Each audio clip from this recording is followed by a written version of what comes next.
गुना जिले के धंडावत थाना क्षेत्र में हुई देवा पारधी की संदिग्ध मौत का मामला लगातार तूल पकड़ता जा रहा है। गुना से आई पारधी समाज की महिलाओं ने ग्वालियर आईजी दफ्तर का घेराव किया। मृतक देवा पारधी की अस्थियां लेकर पहुंची। इन महिलाओं ने कहा कि जब तक उन्हें न्याय नहीं मिलेगा तब तक वह अस्थियों का विसर्जन नहीं करेंगे।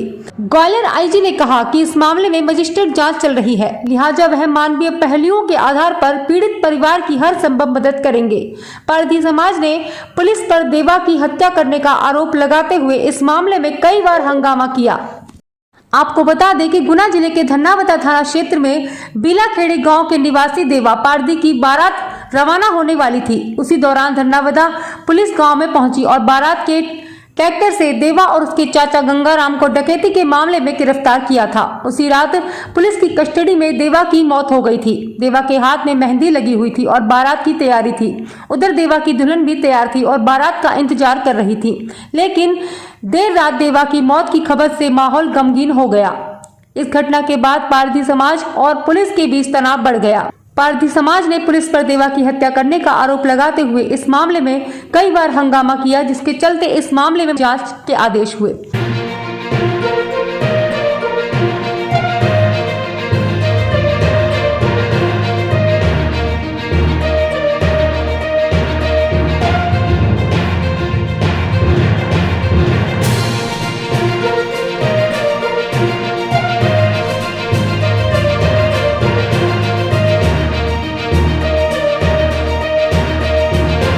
क्या आई है आप? देवा पारधी की हत्या है।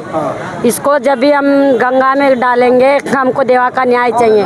पुलिस को गिरफ्तार करना चाहिए और पुलिस के खिलाफ कार्रवाई चाहिए हमको। बस जब तक हमको न्याय नहीं मिलेगा, जब तक हम देवा की अस्थियां गंगा में नहीं डालेंगे, चाहे इसके लिए हमको खुद भी कुछ करना क्यों नहीं पड़े। अब हम जी के भी क्या करेंगे। आज आईजी साहब से क्या कहा आप लोगों ने? आईजी साहब 8 दिन की मोहलत दी है हमको, इसीलिए हम सोच रहे कि अब आईजी साहब का न्याय का हमको बेसब्री से इंतजार रहेगा। क्या नाम है? सूरज भाई, मैं उसकी चाची हूँ। देखिए, जो जिला गुना में है वहाँ पे धरनावता थाना है और धरना थाना के अंतर्गत काफ़ी जो है पारधी समाज के लोग रहते हैं, निवास करते हैं विभिन्न डेरों में। तो इसमें 14 जुलाई को 2 पारधी को लिफ्ट किया गया था। उसमें देवा पारधी और गंगू पारधी थे और थाना मयाना में प्रॉपर्टी संबंधी ऑफेंस में इनके साथ पूछताछ की गई थी। और प्रॉपर्टी संबंधी ऑफेंस में पूछताछ के दौरान उनकी तबीयत खराब हुई थी और उनको गुना के जिला अस्पताल में एडमिट कराया गया था। इसके पश्चात उसकी जो 14 जुलाई को मृत्यु हुई, तो नेचुरली इसमें न्यायिक जांच आदेशित कर दी गई थी। तो जुडिशियल मजिस्ट्रेट साहब हैं, जो उनके सामने शव का पंचायतनामा लाश बना। इसके बाद जो डॉक्टरों की पैनल ने पूर्ण रूप से उसका पीएम कराया है और अभी पीएम रिपोर्ट उनका जो फुल वो है फॉर्म, वो अभी आना शेष है। इसके अतिरिक्त इन लोगों की मांगी थी, यानी कि किस परिस्थिति में लिफ्ट किया गया है, ये स्पष्ट रूप से उसको बता रहे थे।